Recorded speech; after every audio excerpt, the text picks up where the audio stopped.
Greetings from the Center of Constitutional Law and Governance of Rajiv Gandhi National University of Patiala. Our center started a very novel initiative, namely Samvidhan Conference, Law Policy and Verdict.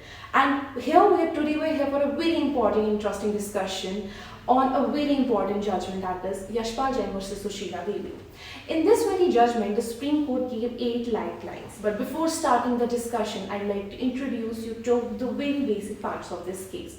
This case was initially brought to declare a sale deal null and void, but later on the story became very interesting, took different turns. What happened later on was very interesting.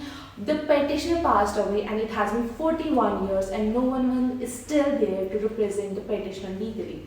So while I was going through these guidelines, I found one very important guideline, that is a very basic but a very important one though, that before going for the dates, before fixing the dates for the trial, we should consult the advocates. And apart from this guideline, there's one other guideline, that is we need to keep the district judge and the taluka judge should actually maintain a proper diary where they can maintain the dates and list of the cases that they're supposed to hear on that day, so that the further adjournments are saved.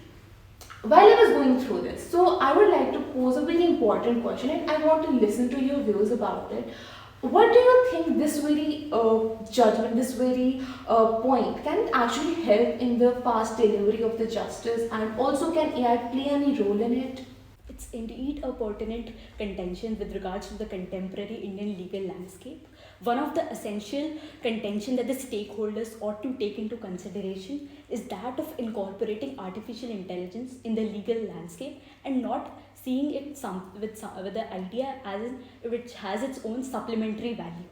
One of the essential examples that can be taken into this particular situation is that of Ross intelligence, which has been used in the United States of America to entirely expedite the justice delivery mechanism. In the similar vein, one of the landmark guidelines that has been propagated by the Honorable Supreme Court is that of infusing ADR mechanisms in the realm of civil dispute resolution. The kind of flexibility that ADR mechanism brings it to table is amalgamated with the kind of amenable solution that both the mediating parties in the outside court settlement that can be brought onto the table.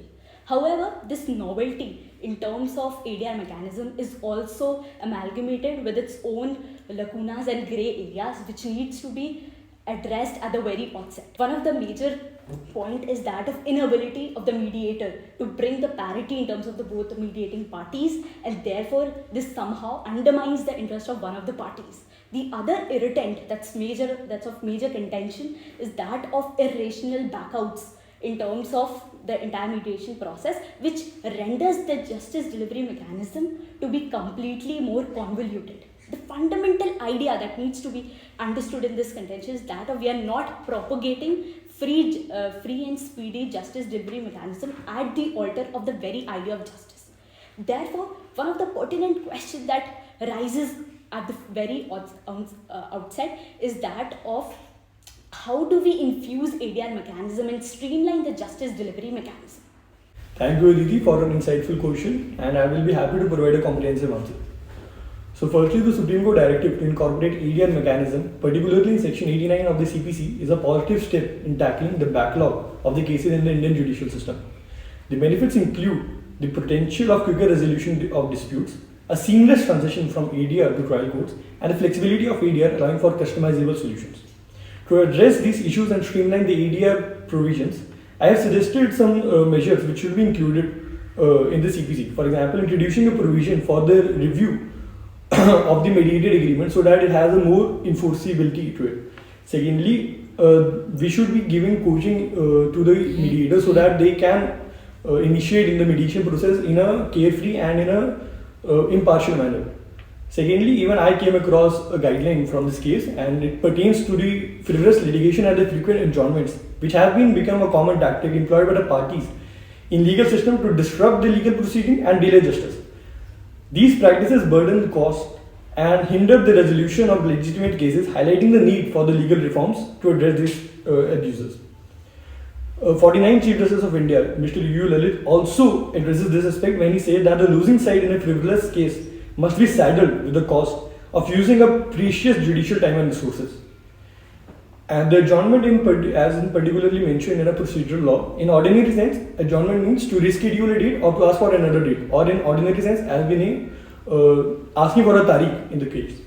So, my question is, should the courts in India adopt the practice of awarding exemplary cost in frivolous litigation and the parties who seek adjournment time and again without any reasonable cause?